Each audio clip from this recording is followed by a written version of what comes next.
السلام علیکم۔ رات کے 8 بجے ہیں۔ یہ ریڈیو پاکستان ہے۔ خبرنامے کے ساتھ حاضر ہیں ترنم حامد اور عبدالقدیر۔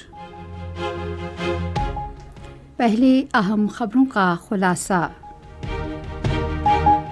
وزیر اعظم نے ملکی ترقی کے لیے سمندری معیشت کی استعداد کار سے استفادہ کرنے کی اہمیت پر زور دیا ہے۔ وزیر خزانہ نے صنفی مساوات کو فروغ دینے کے لیے سینٹرلائزڈ آن لائن پائیداری پورٹل کا اجرا کیا ہے۔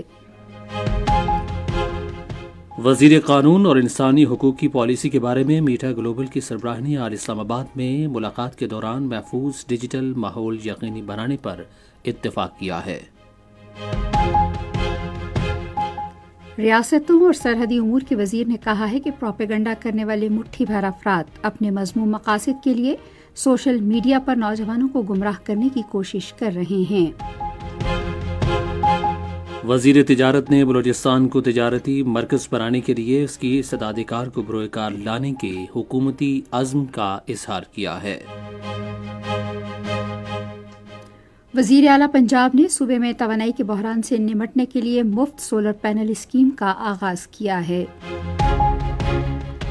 دفتر خارجہ نے شام کی بگڑتی ہوئی صورتحال کے پیش نظر پاکستانی شہریوں کو وہاں سفر کرنے کے حوالے سے انتباہ جاری کیا ہے۔ میجر شبیر شریف شہید نشان حیدر کا 53واں یوم شہادت آج منایا گیا۔ بھارتی قابض افواج نے آج سری نگر میں کل جماعتی حریت کانفرنس کے سینئر رہنما میر وائز عمر فاروق کو ان کے گھر پر نظر بند کر دیا ہے۔ اقوام متحدہ نے افغانستان میں طالبان کی جانب سے لڑکیوں کے نجی طبی اداروں میں داخل ہونے پر پابندی عائد کرنے کی مذمت کی ہے۔ معروف قوال عزیز میاں کی 24ویں برسی آج منائی گئی۔ اور خواتین کے لیے پنک فٹ بال ٹورنامنٹ آج کراچی میں شروع ہوا۔ خاص خبروں کے خلاصے کے بعد اب پیش ہے خبروں کی تفصیل۔ وزیر اعظم شہباز شریف نے ملک سے دہشت گردی کی برائی کے خاتمے کے حکومتی عزم کا اعادہ کیا ہے۔ Pakistan navy war college Lahore میں سمندری تحفظ سے متعلق 7ویں ورکشاپ کی اختتامی تقریب سے خطاب کرتے ہوئے انہوں نے کہا کہ پاکستان نے دہشت گردی کی بھاری قیمت ادا کی ہے۔ انہوں نے کہا کہ دہشت گردی کے خلاف جنگ میں 80,000 افراد زندگی سے ہاتھ دھو بیٹھے جبکہ معیشت کو اربوں ڈالرز کا نقصان ہوا۔ وزیر اعظم نے کہا کہ پاکستان مسلم لیگ نون کی سابق حکومت نے 2018 میں اس برائی کا خاتمہ کیا، تاہم بدقسمتی سے دہشت گردی ایک بار پھر ابھر کر سامنے آئی ہے۔ انہوں نے عزم ظاہر کیا کہ ملک سے دہشت گردی کے مکمل خاتمے تک چین سے نہیں بیٹھیں گے۔ انہوں نے کہا کہ امن و امان کے قیام کو یقینی بنانے کے لیے اپیکس کمیٹی کے کئی اجلاس ہوئے۔ شہباز شریف نے کہا کہ ملک میں سلامتی کو یقینی بنانے کے لیے مسلح افواج کے افسر اور جوان عظیم قربانیاں دے رہے ہیں اور ان کی قربانیاں رائے گاں نہیں جائیں گی۔ پاک بحریہ کی صلاحیتوں کا ذکر کرتے ہوئے وزیر اعظم نے کہا کہ پاکستان نیوی کے افسران اور سیلرز ہر قسم کے خطرات سے نمٹنے کی صلاحیت رکھتے ہیں۔ تفصیل ریڈیو پاکستان لاہور کے نمائندے اطہر رسول سے۔ آج Pakistan navy war college Lahore میں 7ویں میری ٹائم سیکیورٹی ورکشاپ کی اختتامی تقریب سے خطاب کرتے ہوئے وزیر اعظم نے کہا کہ پاکستان بحریہ ہر قسم کے چیلنجوں سے کامیابی کے ساتھ نمٹنے کی بھرپور صلاحیتیں رکھتی ہے۔ محمد شہباز شریف نے کہا کہ کراچی پورٹ ٹرسٹ کا کام کاروبار کے لیے تمام تر سہولیات کی فراہمی ہے اور اسے جدید ٹیکنالوجی کے ذریعے تجارتی سامان کی تیز ترین لوڈنگ اور ان لوڈنگ پر بھرپور توجہ دینی چاہیے۔ انہوں نے کہا کہ اللہ تعالیٰ نے پاکستان کو بے پناہ قدرتی وسائل سے مالا مال کیا ہے اور ہمیں یکسو ہو کر عوام کی خدمت کے حوالے سے کاوشیں کرنی چاہیے۔ قبل ازیں وزیر اعظم نے ورکشاپ کے شرکاء میں سرٹیفکیٹس تقسیم کیے۔ وفاقی وزیر خزانہ محمد اورنگزیب نے ESG سسٹین کا آغاز کیا۔ یہ ایک مرکزی آن لائن پائیدار پورٹل ہے جسے securities and exchange commission of Pakistan نے اسلام آباد میں UN ویمن پاکستان کے تعاون سے تیار کیا ہے۔ شرکاء سے خطاب کرتے ہوئے انہوں نے کہا کہ یہ پورٹل اجتماعی ترقی کے لیے حکومت کے نقطہ نظر کے مطابق اجتماعیت اور صنفی اصلاحات پر زور دیتا ہے۔ UN ویمن کی پاکستان میں نائب نمائندہ وپن جیتی کیتونیتی نے پائیدار ترقی کی اہمیت کے پیش نظر ESG سسٹین کے اجرا کی تعریف کی۔ انہوں نے کہا کہ یہ ایک اہم قدم ہے جس کے ذریعے کمپنیاں صنفی مساوات اور خواتین کو بااختیار بنانے کے عمل کو آگے بڑھائیں گی۔ ESG سسٹین کا آغاز securities and exchange commission of Pakistan کے ESG روڈ میپ کے تحت ایک اہم سنگ میل ہے جس کا مقصد انتظام میں لائے گئے شعبوں میں پائیداری کے طریقوں کو آگے بڑھانا ہے۔ میٹا گلوبل کی انسانی حقوق پالیسی کی سربراہ میراندا سیسنس نے آج اسلام آباد میں وزیر قانون اعظم نذیر تارڑ سے ملاقات کی اور ڈیجیٹل اور آن لائن تحفظ اور انسانی حقوق کی حمایت سے متعلق امور پر تبادلہ خیال کیا۔ اس موقع پر فریقین نے عوامی آگاہی کی مسلسل مہمات کی اہمیت، بچوں کے تحفظ سے متعلق تعلیمی مواد اور ابھرتے ہوئے ڈیجیٹل خطرات سے نمٹنے کے لیے اجتماعی کوششوں کو بڑھانے پر اتفاق کیا۔ انہوں نے سب کے لیے محفوظ ڈیجیٹل ماحول یقینی بنانے کے لیے اور مشترکہ ذمہ داری پوری کرنے کی ضرورت پر زور دیا۔ اس موقع پر اعظم نذیر تارڑ نے کہا کہ ڈیجیٹل شعبے میں انسانی حقوق کے تحفظ کے لیے پالیسیوں پر مؤثر عمل درآمد ناگزیر ہے۔ اس سے قبل میراندا ایسنس نے اسلام آباد میں IT اور ٹیلی کمیونیکیشن کی وزیر مملکت شہزہ فاطمہ خواجہ سے بھی ملاقات کی۔ ملاقات کے دوران وزیر مملکت نے سائبر سیکیورٹی اور ڈیجیٹل ایکو سسٹم کو مضبوط بنانے کے حکومتی عزم کا اعادہ کیا۔ انہوں نے سوشل میڈیا پلیٹ فارمز پر معیاری مواد کی دستیابی کو یقینی بنانے کی ضرورت پر بھی زور دیا۔ شہزہ فاطمہ نے کہا کہ آن لائن تحفظ ایک اہم چیلنج ہے جو آن لائن خطرات سے نمٹنے کے لیے اجتماعی کوششوں کا متقاضی ہے۔ وزیر مملکت نے موجودہ ڈیجیٹل دور میں خاص طور پر بچوں اور نوجوانوں کے لیے آن لائن خطرات سے وابستہ بڑھتے ہوئے خطرات کو بھی اجاگر کیا۔ ریاستوں گلگت بلتستان اور سرحدی امور کے وفاقی وزیر انجینئر امیر مقام نے کہا ہے کہ مٹھی بھر افراد اپنے مفادات کے لیے پروپیگنڈا اور سوشل میڈیا پر گمراہ کن اطلاعات کے ذریعے نوجوانوں کو گمراہ کرنے کی کوشش کر رہے ہیں۔ آج پڑاسی میں پاکستان اسکاؤٹس کیڈٹ کالج میں ایک تقریب سے خطاب کرتے ہوئے انہوں نے کہا کہ ان کے مذموم عزائم کو ناکام بنانے کے لیے ضروری اقدامات کیے جا رہے ہیں۔ انہوں نے نوجوانوں سے کہا کہ وہ ایسے تمام عناصر کو مسترد کر دیں جو ان کے ذہنوں کو پراگندہ کرنا چاہتے ہیں۔ وفاقی وزیر نے کہا کہ ملک کو دہشت گردی سمیت کئی چیلنجز کا سامنا ہے جس سے اجتماعی کوششوں سے ہی نمٹا جا سکتا ہے۔ امیر مقام نے کہا کہ حکومت کی مؤثر پالیسیوں کے باعث مہنگائی 10% سے کم ہو گئی ہے اور اسٹاک ایکسچینج ترقی کی جانب گامزن ہے۔ وفاقی وزیر تجارت جام کمال خان نے وفاقی حکومت کی جانب سے بلوچستان کو تجارتی مرکز بنانے کے حوالے سے صوبائی اداروں کے ساتھ مل کر کام کرنے پر آمادگی کا اظہار کیا ہے۔ انہوں نے ان خیالات کا اظہار آج کوئٹہ میں بلوچستان کے گورنر جعفر خان مندوخیل سے گفتگو کے دوران کیا۔ دونوں رہنماؤں نے بلوچستان کے سماجی اور معاشی منظرنامے کی بہتری کے لیے مشترکہ کوششوں کی اہمیت پر زور دیا۔ انہوں نے صوبے میں تجارت کے فروغ کے لیے کلیدی حکمت عملی پر تبادلہ خیال کیا اور پائیدار ترقی یقینی بنانے اور سرمایہ کاری کی ترغیب کے لیے کیے گئے اقدامات کو اجاگر کیا۔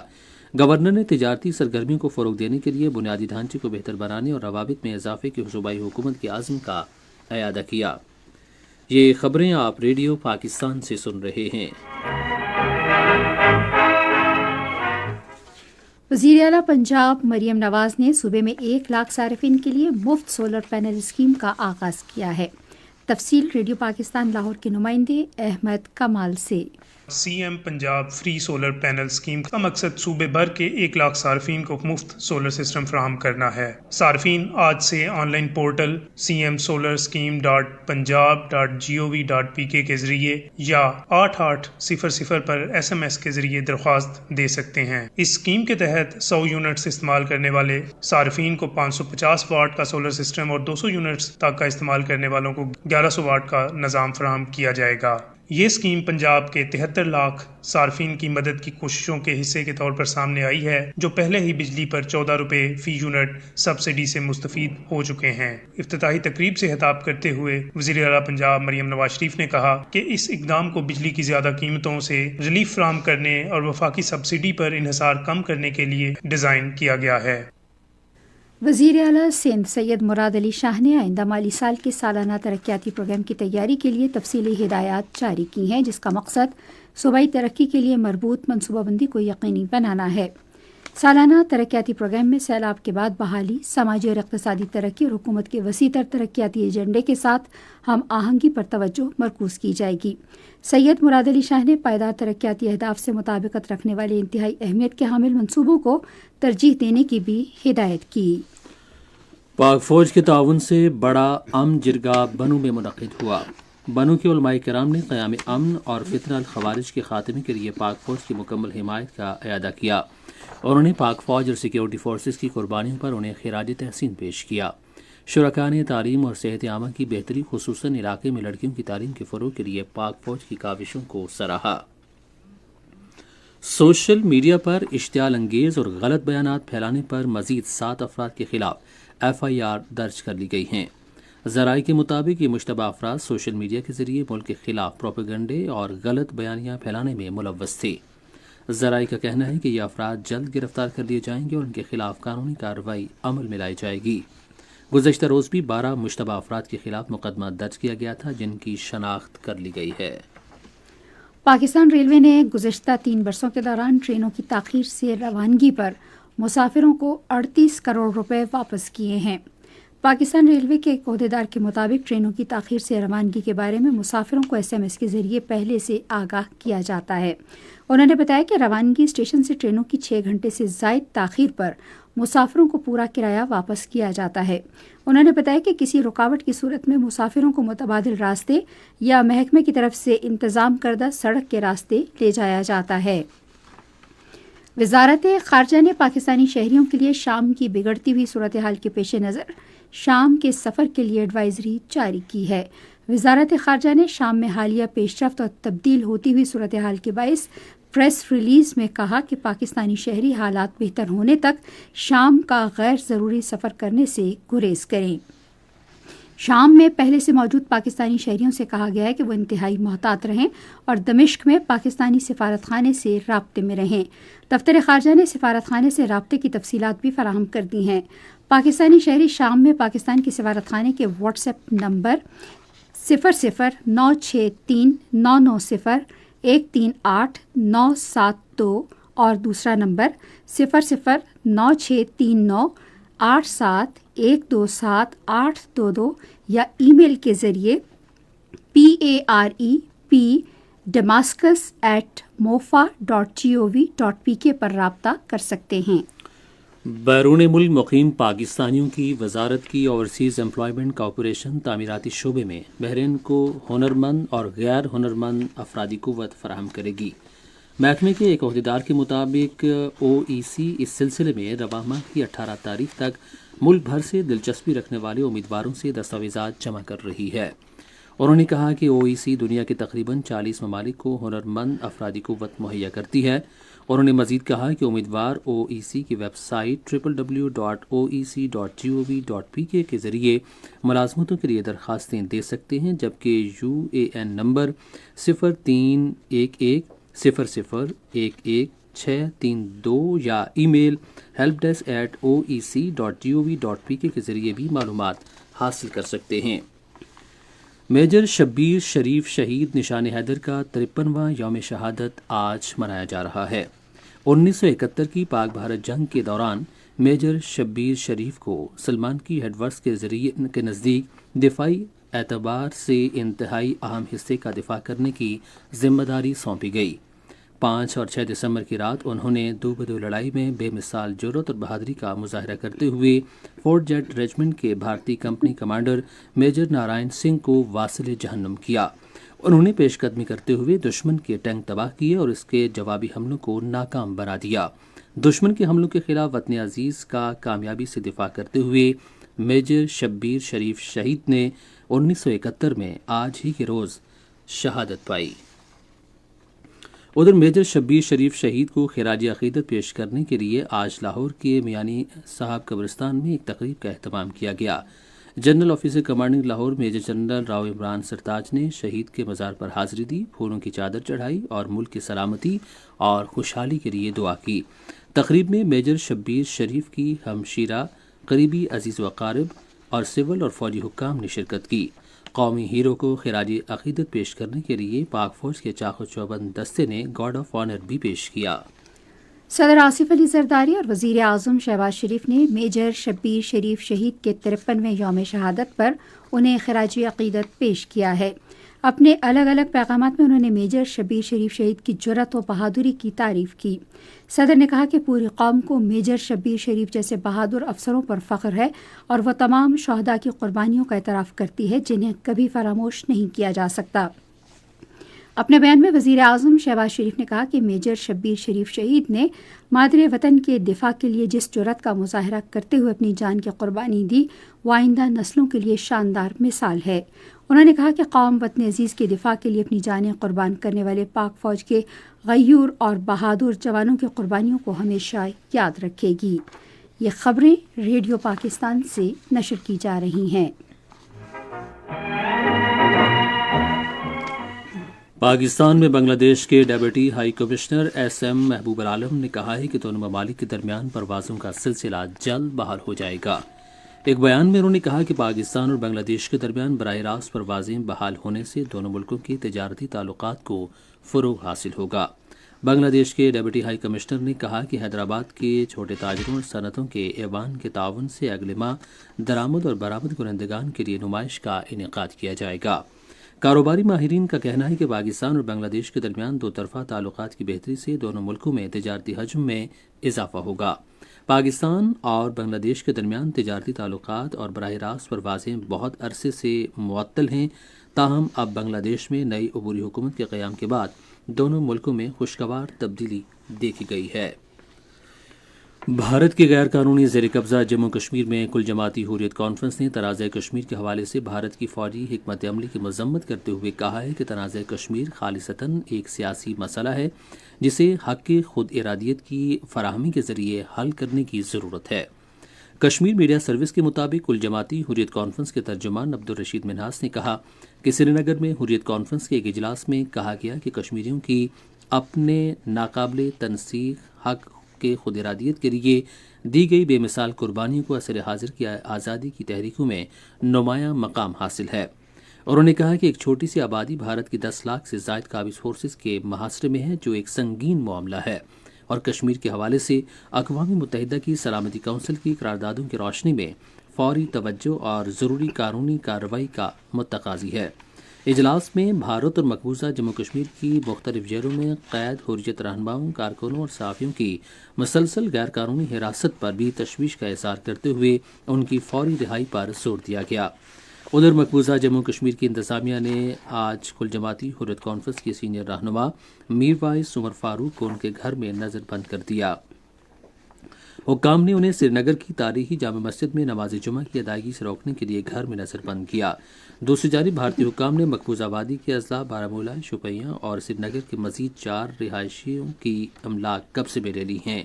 یہ کارروائیاں اگست 2019 میں بھارت کی غیر قانونی زیر قبضہ جموں کشمیر کی خصوصی حیثیت کی منسوخی کے بعد کشمیریوں کی املاک پر قبضے کی جاری اور بڑھتی ہوئی مہم کا حصہ ہیں۔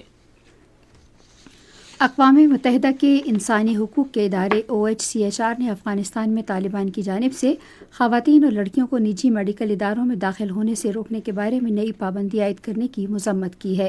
ایک بیان میں OHCHR کی ترجمان روینہ شامت ثانی نے خبردار کیا کہ اس کے حفظان صحت کے شعبے پر سنگین اثرات ہوں گے۔ انہوں نے کہا کہ اس پابندی سے خواتین کی حفظان صحت تک رسائی مزید غیر یقینی ہو جائے گی۔ اسرائیلی فوج کی جانب سے محصور غزہ کے مختلف علاقوں پر حملوں کے نتیجے میں مزید 33 فلسطینی شہید اور درجنوں زخمی ہو گئے ہیں۔ فلسطینی خبر رساں ایجنسی کے مطابق شمالی شہر بیت اللحیہ میں کمال عدوان ہسپتال کے قریب رہائشی بلاک پر حملے کے دوران 30 شہری شہید ہو گئے۔ جنوبی شہر رفح کے قریب بھی اسرائیلی فضائی حملے میں مزید 3 فلسطینی شہید ہو گئے۔ آپ سن رہے ہیں ریڈیو خبرنامہ۔ اب پیش ہیں کھیلوں کی خبریں۔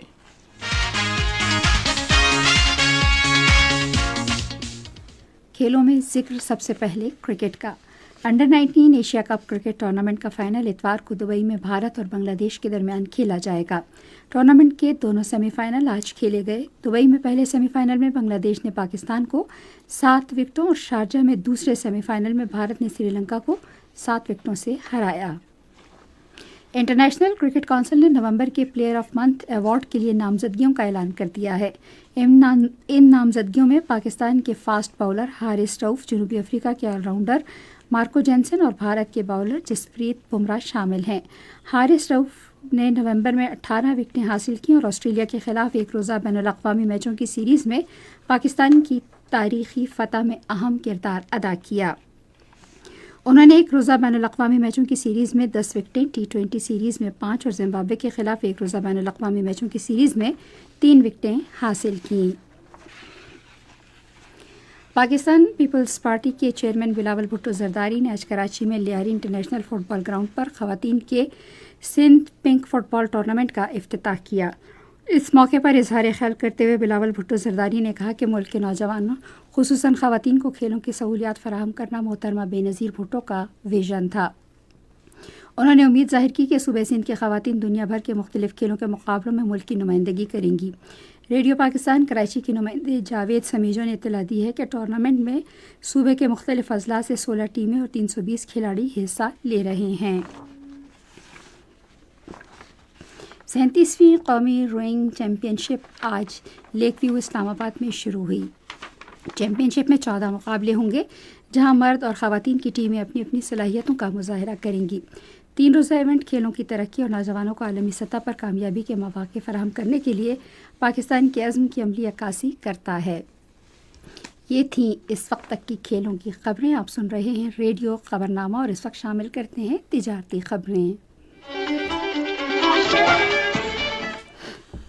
پنجاب کی صوبائی ورکنگ پارٹی کا مالی سال 2024-25 کا 49واں اجلاس چیئرمین PND بورڈ بیرسٹر نبیل احمد اوان کے زیر صدارت ہوا، جس میں 53 ارب 19 کروڑ روپے سے زائد مالیت کی 10 ترقیاتی اسکیموں کی منظوری دی گئی۔ اجلاس میں secretary PND board doctor Asif Tufail, chief economist Masood Anwar, PNW board کے ارکان اور دیگر اعلی حکام نے شرکت کی۔ بلوچستان کے سرمایہ کاری اور تجارت کے بورڈ کے نائب صدر بلال خان کاکڑ نے بلوچستان بینک کے قیام اور سرمایہ کاروں کو ون ونڈو سہولت فراہم کرنے کی وزیر اعلیٰ بلوچستان میر سرفراز بگٹی کے اعلان کا خیر مقدم کیا ہے۔ آج ایک بیان میں انہوں نے کہا کہ حکومت بلوچستان نے صوبے میں کاروباری اور سرمایہ کاری کی سرگرمیوں کے فروغ کے لیے کراچی میں کاروبار اور سرمایہ کاری کا کانفرنس کا کامیابی سے انعقاد کیا۔ اور انہوں نے کہا کہ بلوچستان بینک کے قیام سے نہ صرف سرمایہ کاروں کا اعتماد بڑھے گا بلکہ صوبے میں سرمایہ کاروں کے مواقع میں بھی اضافہ ہوگا۔ بلال خان کاکڑ نے کہا کہ وزیر اعلیٰ بلوچستان کی مثبت پالیسیوں کی بدولت سرمایہ کار بلوچستان آ رہے ہیں۔ اور انہوں نے کہا کہ بلوچستان سرمایہ کاری اور تجارتی بورڈ کوئٹہ اور اسلام آباد میں بھی بزنس سمٹ کا انعقاد کرے گا، جس میں ملکی اور غیر ملکی سرمایہ کاروں کو مدعو کیا جائے گا۔ پاکستان اسٹاک ایکسچینج میں آج تیزی کا رجحان دیکھا گیا کہ BSE 100 انڈیکس 814 پوائنٹس کے اضافے کے بعد مارکیٹ کے اختتام پر 1,09,053 پوائنٹس پر بند ہوا۔ مجموعی تجارتی حجم 1,697 ملین سے زائد حصص ریکارڈ کیا گیا، جبکہ کل 1,647 ملین سے زائد حصص کا لین دین ہوا تھا۔ آج ورلڈ کالڈ ٹیلی کام کمپنی کی سب سے زیادہ 368 ملین سے زائد حصص کا کاروبار ہوا۔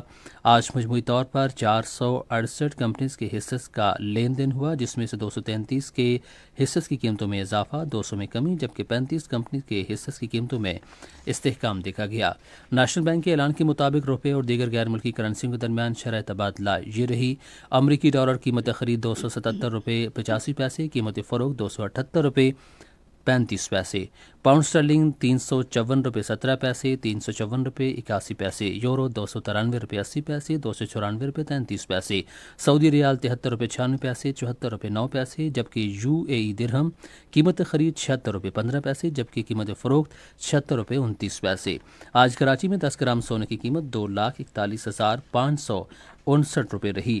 کراچی پورٹ ٹرسٹ پر گزشتہ 24 گھنٹے کے دوران 1,86,339 میٹرک ٹن سامان کی نقل و حمل ہوئی، جس میں سے 67,400 میٹرک ٹن برآمدی اور 1,18,939 میٹرک ٹن درآمدی سامان شامل تھا۔ یہ تھیں تجارتی خبریں، اور اب بلیٹن میں شامل کرتے ہیں فن کی دنیا سے چند خبریں۔ یونیسکو کا ری ایکٹیو مانیٹرنگ مشن 5 روزہ دورے پر پاکستان میں ہے، جس نے اپنے دورے کے چوتھے روز لاہور کے شالامار باغ کا دورہ کیا۔ ان کے دورے کا مقصد یونیسکو کے ورثے کے معیارات کے مطابق تاریخی مقامات کو محفوظ بنانے کی جاری کوششوں اور مستقبل کی منصوبہ بندی کی سرگرمیوں کا جائزہ لینا ہے۔ وفد نے نرسری، دولت خانہ، خاص و عام ایوان بادشاہ اور ملکہ کے چیمبر سمیت شالامار باغ کو محفوظ بنانے کے کام کی تعریف کی. انہوں نے کیے جانے والے کام کا تفصیلی معائنہ بھی کیا. انہوں نے زور دیا کہ فواروں کے پانی کے نظام اور باغبانی کے حوالے سے مزید غور ہونا چاہیے. ممتاز کلاسیکی گلوکارہ ملکہ موسیقی روشن آرا بیگم کی 42ویں برسی آج منائی گئی. صف اول کی کلاسیکی گلوکارہ کی حیثیت سے انہوں نے پاکستان کے موسیقی کے کلچر کے لیے گراں قدر کردار ادا کیا. انہوں نے فلموں کے لیے بھی متعدد گانے گائے. مزید تفصیل کے لیے ریڈیو پاکستان لاہور کے نمائندے سجاد پرویز کی یہ رپورٹ. روشن آرا بیگم کا اصل نام وحید النساء بیگم تھا. وہ سن 1915 میں کلکتہ میں پیدا ہوئیں. ان کا تعلق ایک موسیقی دان گھرانے سے تھا، چنانچہ موسیقی سے ان کا لگاؤ فطری تھا. ابتدائی مشق ان کی والدہ چندہ بیگم نے کروائی، پھر استاد لڈن خان سے موسیقی کے اسرار و رموز سیکھے. اسی زمانے میں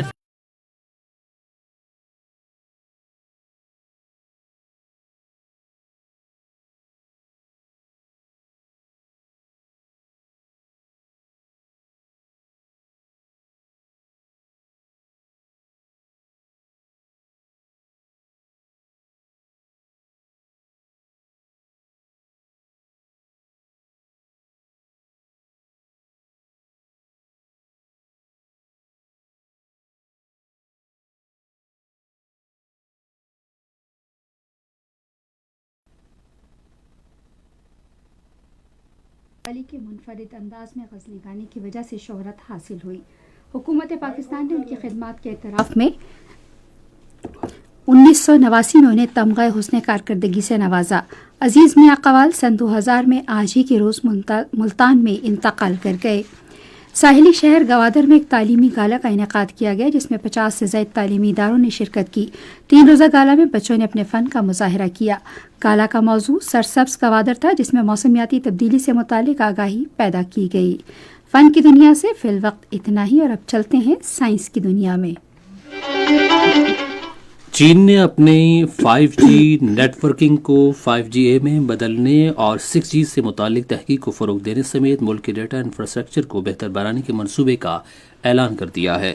نیشنل ڈیٹا بیورو کی جانب سے جاری کی گئی دستاویز کے مطابق چین اپنے شرقی، وسطی اور مغربی علاقوں میں بین الاقوامی مواصلاتی گیٹ ویز کی تنصیب میں توازن پیدا کرتے ہوئے انٹرنیشنل سب میرینز اور لینڈ کیبل انفارمیشن چینلز کو توسیع دے گا. اور خوراک میں سبزیوں کی نسبت چکنائی والی مچھلی کا زیادہ استعمال آدھے سر کے درد میں مفید ہوتا ہے. اسے درد کی شدت اور سر درد کے ماہانہ دوروں کے لیے مفید پایا گیا ہے. ایک تحقیق کے مطابق درد شقیقہ ایک اعصابی بیماری ہے جس سے زندگی کے معاملات اور کام کی کارکردگی متاثر ہوتی ہے. تحقیق سے ثابت ہوا ہے کہ غذائی تبدیلی ادویات کے مقابلے میں درد شقیقہ جیسے امراض کے لیے زیادہ مفید ہے.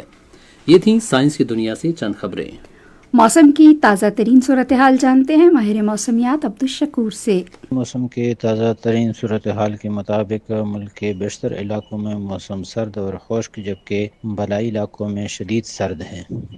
آج ریکارڈ کیے گئے کم سے کم درجہ حرارت لے -10، کرد -9، ستور گلگت کوپیس کالام -5، ہنزا -4، کلات -3، چترال دیر -2 اور کوئٹہ میں -1 ڈگری سینٹی گریڈ ریکارڈ کیا گیا. دوسرے شہروں میں کم سے کم درجہ حرارت کی تفصیل یہ ہے: اسلام آباد 3، مری 1، Lahore 8، Karachi 16، Peshawar 3، Quetta -1، Muzaffarabad 5، Gilgit -5، Skardu -9، Srinagar -4 degree centigrade record کیا گیا. آئندہ 24 گھنٹوں کے دوران بیشتر علاقوں میں موسم سرد جبکہ بالائی علاقوں میں مطلع ابرآلود رہنے کا امکان. تاہم شام رات کو بالائی خیبر پختونخوا، گلگت بلتستان، کشمیر، بالائی وسطی پنجاب، خطہ پٹوہار، اسلام آباد میں تیز ہواؤں اور گرج چمک کے ساتھ ہلکی سے درمیانی بارش اور پہاڑوں پر برف باری کا امکان. خبرنامہ ختم کرنے سے پہلے خاص خبروں کا خلاصہ ایک بار پھر سن لیجیے. وزیر اعظم نے ملک کی ترقی کے لیے سمندری معیشت کی استعداد کار سے استفادہ کرنے کی اہمیت پر زور دیا ہے. وزیر قانون اور انسانی حقوق کی پالیسی کے بارے میں میٹا گلوبل کی سربراہ نے آج اسلام آباد میں ملاقات کے دوران محفوظ ڈیجیٹل ماحول یقینی بنانے پر اتفاق کیا ہے. اور میجر شبیر شریف شہید نشان حیدر کا 53واں یوم شہادت آج منایا گیا. خبرنامہ آپ نے سنا. پینل انجینئر تھے عادل افتخار. سپروائزر شعبہ اردو شارخ عثمانی، مدیر home desk Malahat Saulat, news producer Hammad Kiani, مدیر اعلیٰ عبدالباسط خان، نگران اعلیٰ امان اللہ سپرا۔ پیشکش شعبہ خبر ریڈیو پاکستان۔ مزید خبروں اور تجزیوں کے لیے ہماری ویب سائٹ ہے radio.gov.pk اور فیس بک کے اور آپ ریڈیو پاکستان کے آفیشیل فیس بک پیج ریڈیو پاکستان نیوز پر خبرنامے کی براہ راست ویڈیو اسٹریمنگ بھی ملاحظہ کر سکتے ہیں۔ خبرنامہ مکمل ہوا۔ اپنی نیوز ٹیم کے ہمراہ آپ سے اجازت چاہیں گے۔ اپنا خیال رکھیے گا۔ اللہ حافظ۔